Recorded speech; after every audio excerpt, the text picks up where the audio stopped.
Okay, we are good to go. To everyone who's watching, everyone who's going to watch, welcome to this issue of the Aperitif concerts for Tesoro.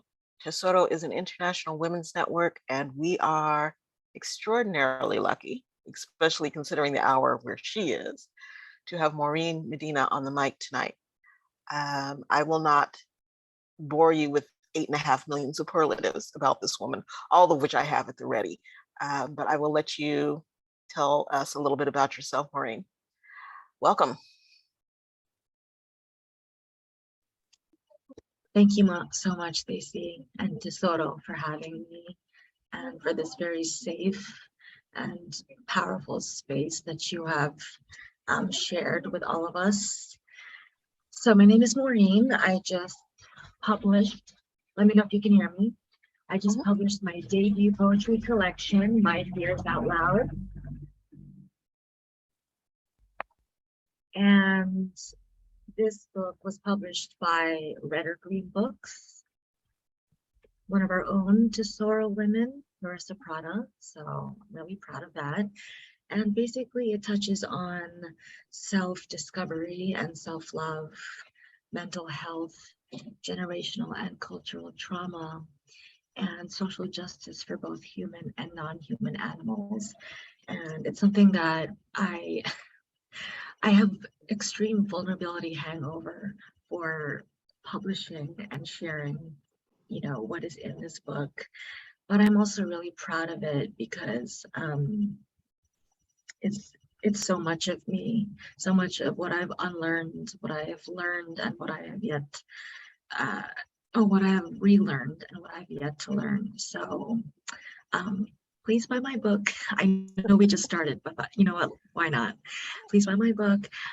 Also, I host workshops with The Word is Right, also founded by Marissa Prada. They're on the second and fourth Tuesday of the month at 1 p.m. Eastern time. And basically we start with meditation, and then we have different themes, readings, and prompts. And let me tell you, the power that is unleashed in just 4 to 7 minutes of time to write or reflect is unbelievable. And I'm so honored to be part of that, which is another safe space that I am so proud to be a part of and to host every other week. So that's all I have for now. That'll work. So I'm going to start the interview the way I start all the interviews for this space, which is to ask you why poetry and why now?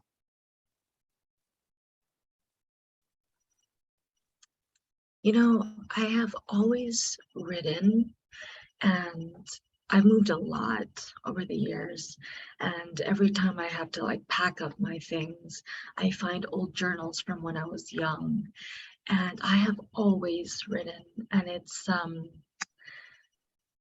just always been an outlet for me. It's not always been poetry, but writing has definitely been a saving grace, and somehow it evolved to poetry. I won't say evolved because I feel like that would undermine, the writing that I did before I discovered poetry. But somehow I just happened upon it. I went through this really awful breakup, and it unleashed this thing in me. And then, I went through many phases throughout the years where I would write and then forget about it. But then during COVID, which is also, I guess, the height of my activism for both human and non-human animals, it became this thing that I couldn't deny anymore, and I just had to let it out. So I won't say it's now, it just came at the time when it needed to. So would you say that there's more of a need for it now, just poetry in general? I think that there's a need for creative outlets and forms of expression. If one thing that poetry is, addressing my mental health needs and deciding to actively heal. And poetry is just one artistic outlet. So do I think there needs to be more poetry? Absolutely. But it also, not just poetry, but just freedom to express ourselves in safe, productive ways like poetry.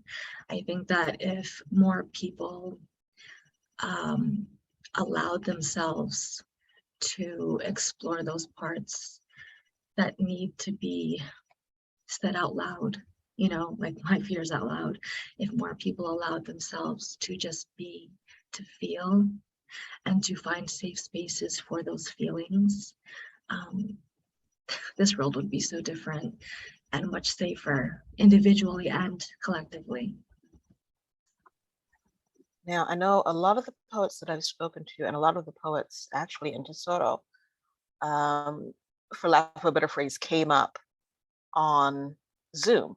They um, they hadn't really performed in person, live and in person. May not still have done that, and I'm wondering which of those camps you fall into.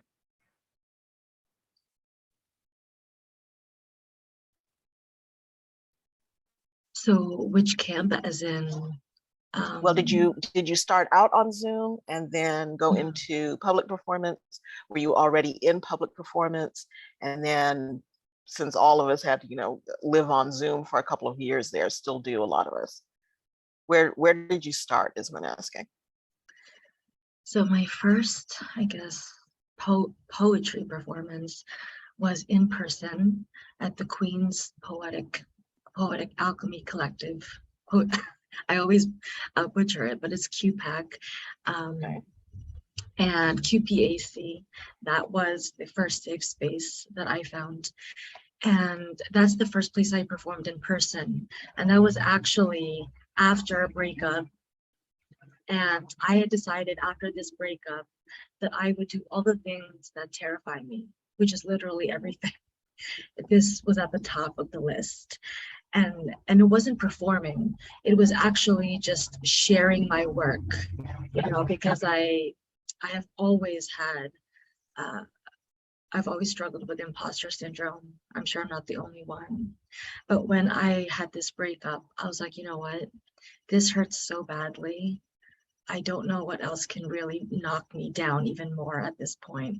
So why not? Let me just face my fears and challenge myself. So I crossed a few things off my list, and participating in an open mic, sharing my work out loud was on that list. It was at the top of the list, and I got that shit out. It was a birthday gift to myself. And then COVID, like COVID happened soon after, and then I was also in Portugal, so it was just because of COVID, and then also leaving the country, I needed to continue this momentum of sharing myself and challenging myself. So I found QPAC online again. So I think we were really meant to be. And then after QPAC, I found other safe spaces, like The Word Is Right, like Tesoro, right? And then I started to create my own safe space. So I think that's the long-winded answer to That's how okay. I We've got started. time. Long-winded answers are what I'm looking for here. This is how folks get to know who you are. I had meant to actually start with this, and I totally forgot, but happy birthday. Blessings and light and love for the rest of the year and all the ones beyond it. You're getting a ton of happy birthdays in the chat section. What do you got planned? Please tell me, first of all, that you're going to be celebrating for an entire year. Well, thank you all. Thank you, Stacy. Thank you all for the birthday love. I appreciate it.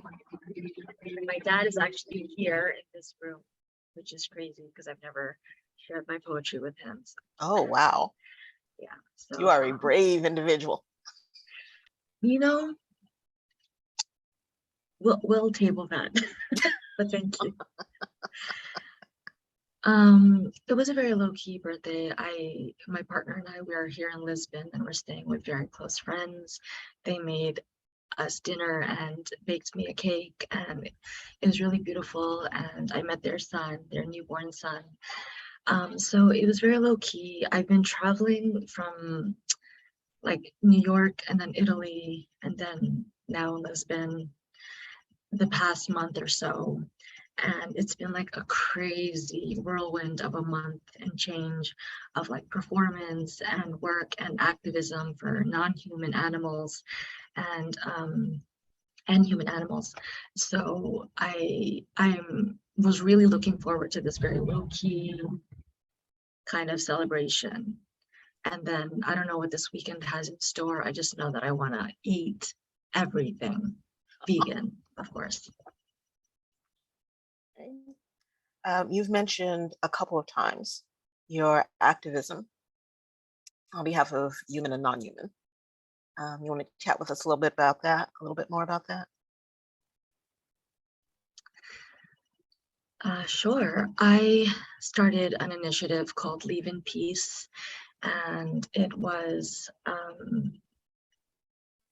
because I made these connections with slaughterhouse workers.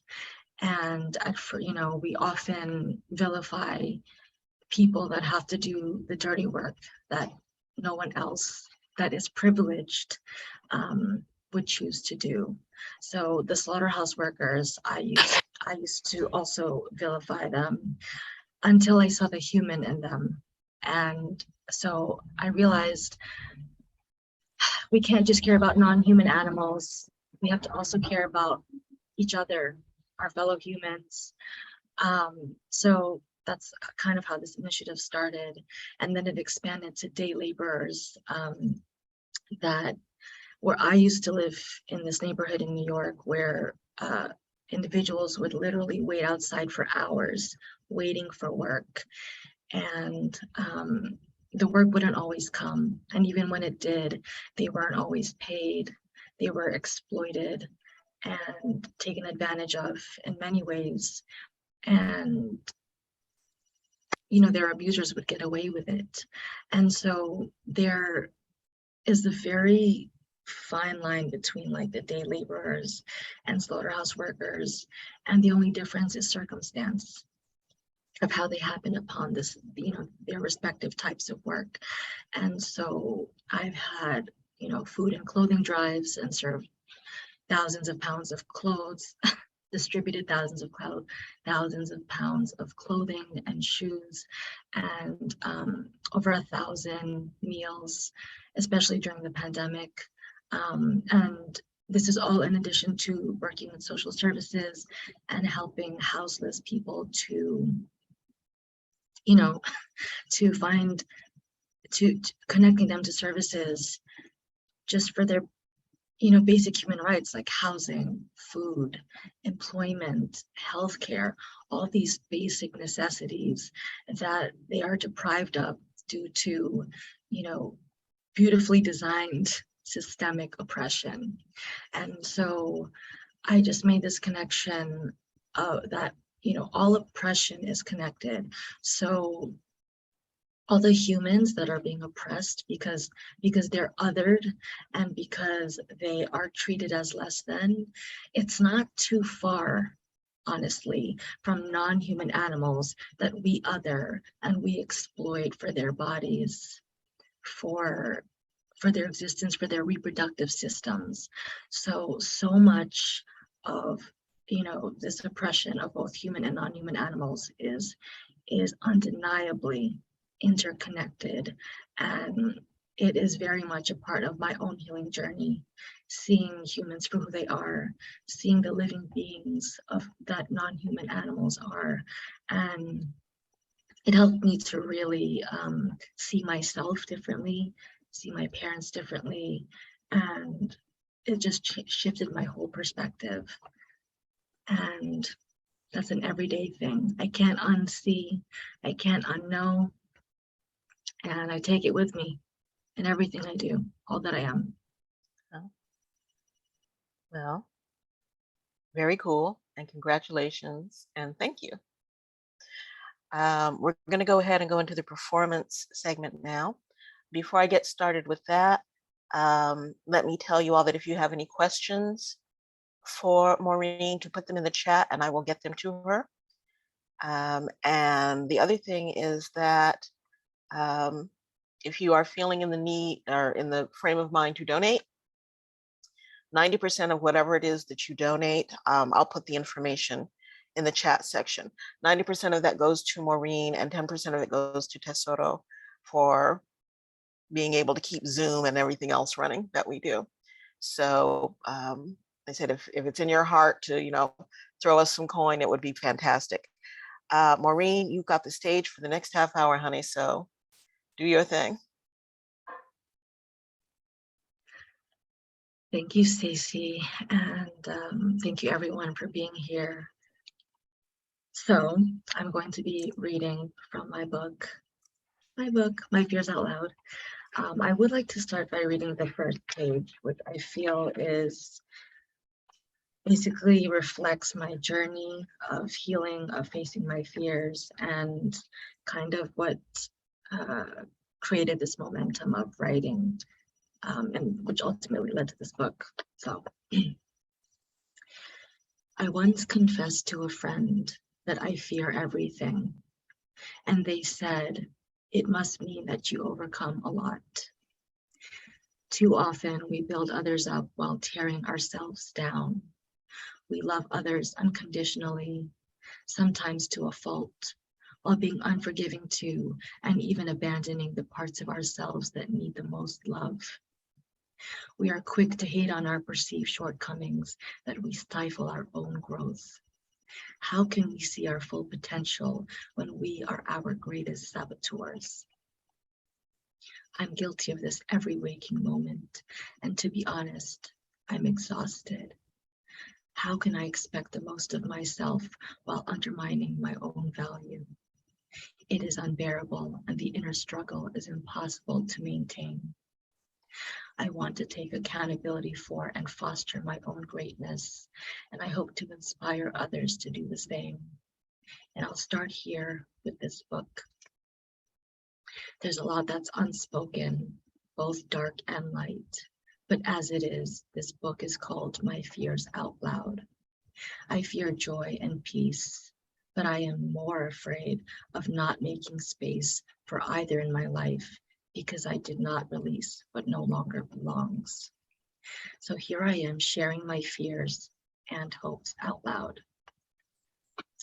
That's the introduction, and I'll share the first piece, which is my mantra.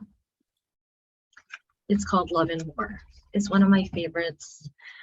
And whenever I beat myself up, I'm like, you know what? At least I have this one badass poem. So here it is, Love and War.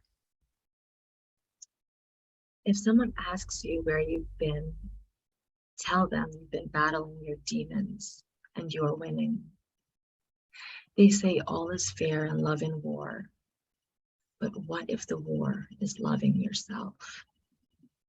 What if you are your own enemy, captor and savior? Is it fair then? And how do you tip the scales in your favor? Prisoner of war, how do you call a truce when the army of self-doubt flanks you? When trust, your only armor, has fallen, and when clarity, your weapon, is lost on the battlefield? How do you quell the rebellion of an unforgiving self? Which wolf gets fed and which one starves? Wave the white flag, but be merciful in your surrender. Fear is embedded like shrapnel, but it can't have you. Your demise is not in your defeat, and your greatest feat is fighting it all. The war wages on, but as long as you're in it, you're winning. That's the first one. My dad is so cute trying to snap. Okay, let's see what else do I have here? All right, let me share. This is called Love is Timeless, and it's inspired by June Millicent Jordan's quote. How many minutes, how many hours before we agree that loving ourselves does not require our hatred of someone else? We see ourselves in others. We revolt when we feel shame. We are triggered by the cracks in the mirror. We are sated by the reflections we are proud of. I am you, and you are me. My ripples are yours, and yours are mine. Only when I love myself will I love you. Only when I love you will I love myself. Time, then, is not a question, but an answer. And love is timeless when we do it right. So that's one. So I'm gonna read from this section. It's the second part of my book. It's called My Parents Are Human. I just want to quickly share the first two pieces of it, the first two stanzas of the description. We hold parents responsible for who we are and the pain they've inflicted on us. All valid expectations. Parents are responsible for everything, the good and the bad, but they don't do it alone. It takes generations to make and break a child, and it is crucial to have a support system, the means to heal, and the understanding that we need to heal. We can hold our parents accountable while acknowledging the human in them as we learn to see the human in ourselves. The following pieces are not meant to undermine the value or love that my parents had for me and my siblings. I hope to convey how their love, how the human in them has shaped my love and the human in me. So my dad is here, so I'm probably gonna cry. And there's nothing wrong with crying. Just wanted to warn everybody. We're down with honest tears. Yeah, well, my tears cannot get any more honest, let me tell you that.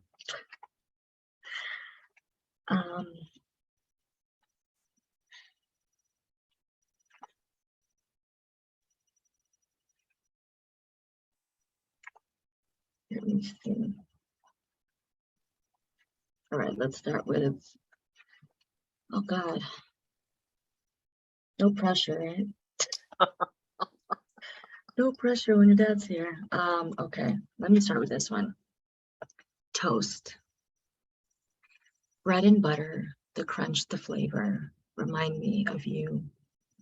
When you'd pick me up from school, make me toast, slathered in butter and coated with sugar. When you'd braid my hair, Mom still hasn't learned how. When you'd get dressed up, slick your hair back and wear your Montagut shirts, which I still can't pronounce. I just know the Filipino pronunciation. I just know you had all the colors. Toast reminds me of how you accessorize, adorned in gold, obnoxious and endearing. Toast reminds me of gargoyles, mummies alive, swimming pools in the summer, Hercules, the warrior princess, naps, shoelaces, German shepherds and Yorkies, poker, multiplication table, card games, blueberries, jasmines. Toast reminds me that I wish I had more time with you, with this least wounded version of you. Toast reminds me of your smile, your laughter, your serenades. Please don't think I forgot. I remember everything. Oh, that is a really beautiful tribute. I'm crying and he's not my Okay, I'm gonna read this one. I'm gonna have to tell on your daddy and say I can see him on the screen and he keeps wiping his eyes. So you did it, girl. You got him. Yes, I love making people cry. Okay, so I've never told my dad this, but you know what, you outed him, so I'll out him also. Growing up, there is There's a lot that I didn't understand about my dad. But there's one thing that I always thought about was that he's the oldest, and his parents treated him like a third parent instead of letting him be a child and having his own life. And I think that clearly took its toll on him, on us. And he is one of the reasons, you know, he took care of all of his siblings, but something had to give. And he tried his best as a dad and as a sibling. And that's what I want to remember, is that he did try his best. And he's one of the reasons that I joined social services. Oh shit, here it goes. Here's one of the reasons I joined social services, because I felt like if he was nurtured and allowed to be a person, like have his own life, and not just treated like this man that had to take care of everything, that maybe everything would have been different, you know. So I'm gonna read this one for Dad. I've never read this one. I've never read this one out loud, so it's a long one. So here we go. Take your time, honey. Dad, you are half of me, yet all of me. Should not have worn glasses. Let me start over. Dad, you are half of me, yet all of me. I've inherited your charm and wit, your knack for helping others while overlooking yourself. You are the summers of sadness. You are the darkness I cannot overcome or speak of. You are the reason I do this work. You are the one I cannot save. My memories as a child with you were joyful but heavy, a burden I could no longer carry, a weight I couldn't share. I looked forward to seeing you, not only because I adored you, but also because I knew that even if only for a while, my light would dispel your darkness. I knew I could help you carry a cross not meant for a child to bear. Hunched over, posture ruined, I carry you and can't let go. Every lonely person I see, every pair of sad eyes, I feel familiar with, intimate. I recognize you in every moment of despair. But oh, when people speak of you, not those embittered by this tarnished image of you they choose to preserve, but those who are touched by your kindness. When they speak of you, I am overwhelmed with pride, because this is the man I know, the man they could not forget. This is the man I wanted to save every summer and winter. Brief windows of opportunity not to be wasted by fun or frivolous activity. I was a child on a mission. I sought for you and prayed for your redemption. I sought for you in the men I dated and the men I served in my vocation. I never found you again, except for a flicker of strength in your eyes every so often. I didn't know as a child, or even now, what it would take to breathe life back into you. I couldn't see the wounded child in you. No wonder you were so lonely. How could I help expel the pain that you had drowned in? How could I go back home when my work wasn't finished? My heart broke every time I left you. Though I missed my life, I would ache for my father. I longed to be with you. Even in the darkness, I needed you to know that you weren't alone. It hurt more to be away from you than to be beside you. I tried with all of me to share in your pain. Moments of joy were accompanied with guilt because I knew you were suffering. How could I rest when there was so much work to be done? These were the thoughts of a child. Rather than looking to my future, I wanted only to uncover the past, any step towards redemption. My father, my hero. Though the mighty fall, I swore I'd always be there. I would catch you, even if it meant that I fell too. So that's Dad. Oh my. That's Beautiful. all. Thank you. I think that was enough. Yeah, everybody was crying and sending hearts. So yeah, I'm not crying. of course you're not, dear. I'm just kidding. I was crying myself. I know. Okay, I'll read one more in this chapter. It's called For My Family. For my father, oh, excuse me. For my mother, I grant you freedom that etiquette never allowed for. For my father, I'd let you be a child instead of a crutch for your parents. Maybe a childhood with only the expectations of being a child would have validated you, and you wouldn't feel the need to find roots in your women. Maybe you'd find joy in your daughters instead of trying desperately for a boy to carry the same heavy load. For my sister, I'd make you feel seen. I'd make you feel safe, heard. When he hurt you, I would have protected you. Maybe you wouldn't be so entitled to hurt others as a means of protecting yourself. For my sister, I'd hold up a mirror to you so that you could feel all the love you give. I would nourish and replenish you, even as they deplete you. For my sister, I'd offer courage, movement. You have found safety in hiding, even from yourself. I would grant you the will to see yourself as you are, as you could be, as you wish to be. For my sister, I would choose you. I would love you without condition so that you would do the same for your children. For my brother, I would break the chains that would have you repeat history. I would reach you before it's too late and love you for you, not for the expectations of manhood, not for salvation, not for anything you may have to offer, but for all that you deserve. Oh my goodness. All right, here we are.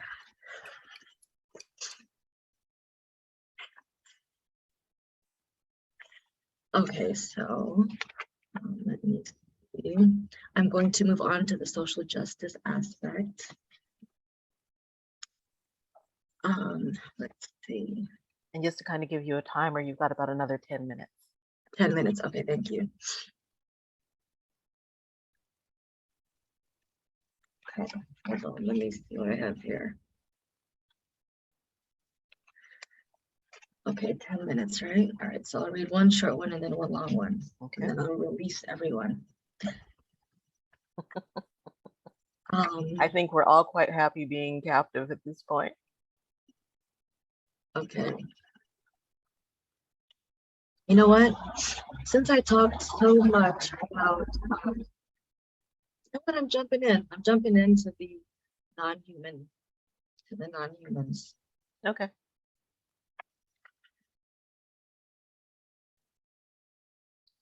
But you know what? Okay, here's a short one. Persimmon tree. I came back to find the fallen persimmon tree.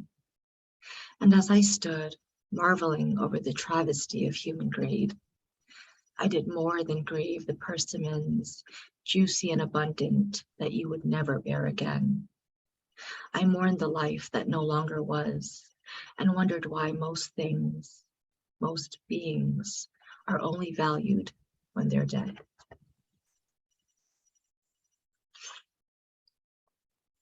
Oh, wait, let me read another short piece real quick. I feel like my book is about so many things, but I always feel like I have to earn the trust and credibility of anyone who may, be interested in my words and my work when I talk about non-human animals. And it's something that makes me sad, but it's also a challenge I willingly take on. So let me start with this called synesthesia, and then I'll end with Synesthesia, the beauty of seeing colors in music or music as colors, the perception of togetherness, for there is no one without the other. Why is it that when you see color, you don't see me? The sun beams down on us, reminds us of its power, but you won't be humbled. You cling to the shadows, and that is darkness I won't tolerate. Souls fade into a gradient sorted by rose-colored glasses, and they'll burn you to ashes with their pointy hats and sticks or batons and tell you color is wrong. Well, the only time white is right is when it's a blank canvas, a clean slate unstained by your dirty mind.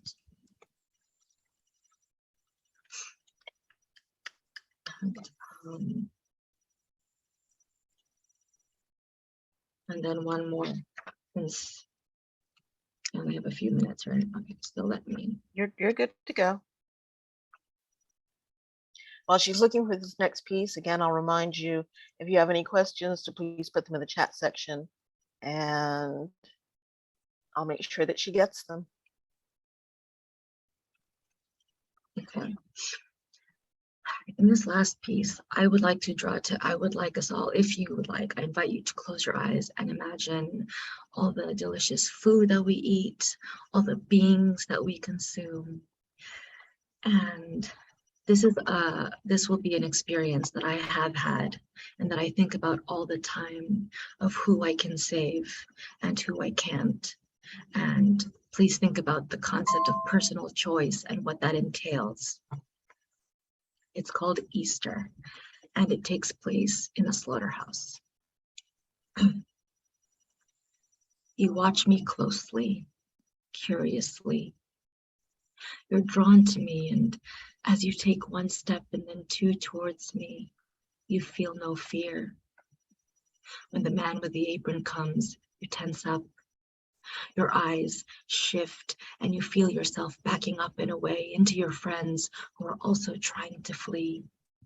When there's nowhere to run, you turn back and our eyes meet again. You can discern between light and darkness, and your confusion lies in why you can't be with me. We keep a steady gaze, though my eyes are now filled with tears. You make a sound, soft and friendly, initiating a conversation I wish wasn't necessary. Hi there. I don't know you, but I do. I'm scared. I'm so scared. And I don't know why I'm here. My friends, they're all sick and they're scared too. These men, they take my friends one by one, but none ever return. I hear them crying and I don't know whether to help them or myself. I don't know why they treat us this way, but I know that I want to go with you. Please, take me with you. Just as I swipe another tear from my cheek, they all rise up in a chorus of pleas. I look them in the eyes, acknowledge the individual in each of them, the only act of love I can offer. I take a step forward, and so do they. A worker comes, and they retreat. We do this dance until finally the worker says to me, listen, I know why you're here. Pick one. I won't tell a soul. I thought this would be the easiest part, but it's the hardest. If I left them all behind, at least they'd still be together. How do I choose which one lives? Is it based on personality? Who's smarter, who's healthier, or should I pick the smaller or the weaker one? I came here powerless, and now your life rests in my hands. Which one will be free and which one must die? My mind is racing, my heart threatening to burst. Beads of sweat drip down my face, and the worker says, hurry, my boss is coming. I don't realize that I'm still crying until I taste my tears. Mindlessly, my hand shoots up as I point a finger at one. The worker walks to the one I chose, but this time is different. Instead of fleeing, the chosen one comes closer, easy to grab. They all come close, thinking they've been spared. As the worker hurries over to me with a child, he tells me to leave. Before I do, I look back at them, watching, waiting. Is this it? What about the rest of us? Please help. I'm so scared. But I'm almost at the door and I plead with them. I'm so sorry. As I look down at you in my arms, you're crying too. I don't know if it's relief or guilt, but the impossible has happened and you are alive to feel both. Seconds pass, and then minutes, days, weeks, and months. You're settled in your new home, free to roam and have a life that belongs to you. And though the others were murdered before you fell asleep in my arms, they will always be alive to me. Their eyes, their pleas, the life in them, they haunt me. As I celebrate your life, which means the world to you, I lament the reality of what you narrowly escaped. I mourn for those I did not choose, who in my mind I sent to slaughter myself. I feel a deep, guttural, maniacal rage that I cannot cry, laugh, or scream out. I feel, and just like that, my privilege is clear. I am still here. I'm hurting, but I still exist. And as long as I do, then this story is about you in my arms who will live out a full life.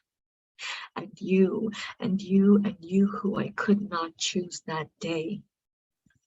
That day is over and you are all long gone, but choices must still be made. So now I ask you, you who are able, you who have the power to choose. I choose who lives and you choose who dies. But how did your personal choice become mine? My goodness. You all open up your mics and give this lady the applause that she so completely, richly deserves. That was mind-blowing. Beautiful, gorgeous. Just gorgeous. That's my daughter. Wow. That's right. That's right. There you go. Brag on her dad. You may be more proud of you than ever. Oh. Okay, everybody's gonna start crying now, so let's move along. But that's what we came for. I just came to do an interview. I didn't expect all this, I'm gonna have to, just like sit and contemplate, for like a year or two. Absolutely, absolutely beautiful, Maureen. Absolutely beautiful. And it sounds cliche to say, heartrending and everything else, but that was just absolutely, I never use this word, but that was absolutely amazing. Thank you all so much for this space. Tonight I focused a lot on like mental health and generational and cultural trauma and non-human animals. But I just want to reiterate that human and non-human oppression is undeniably connected. And it's all weaved in, it's all systemic oppression, and none of us are free until all of us are free. So, buy my book. That was hard for me to say. Please buy my book. And when I'm sorry. Can you put in the chat real quick before we run out of time where people can find you besides buying the book? Instagram, Facebook, where do you hang out where they can get a hold of you? So I hang out in Portugal. I'm just kidding. So all right, smarty pants. No, so I put my link tree in the chat. That's my nerves being crazy right now. Excuse me, but I put my link in the chat. And there you can find my Instagram, my Facebook. There are, guidance on how to get my book if you want a copy, and my written work, and the events that I host, that I feature in, that I participate in. And I'm just gonna hold this until the end. That's And- fine. And so, yeah, please. And then on my Instagram, you can see like the organizations and causes that I'm part of. They're in my Instagram bio. Slaughter Free New York City, Leave in Peace, Kind Kaporos. And if you have any questions about anything, about my journey, about non-human animals, please feel free to reach out anytime. Seriously. So one more time, thank you again so much for this, Maureen. This was absolutely stellar. Y'all give her a great big round of applause one more time. Take your mics off of mute so the lady can hear you. It's her birthday today. Woo, woo, woo. Happy birthday, darling. And once again, yes, happy birthday. Yeah.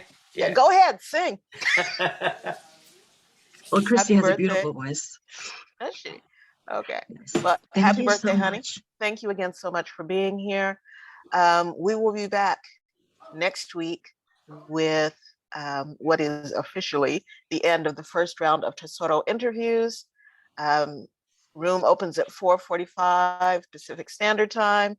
We start at 5 and we go until 5:45. Maureen, have a fantastic birthday. Have a terrific weekend. I'm not even going to presume to know all the time zones where you all are, but wherever you are, thank you so much for coming. Have a fantastic rest of the weekend, and we will see you back here next week. Bye, everyone. Thank you so much. Thank you so much, Stacy.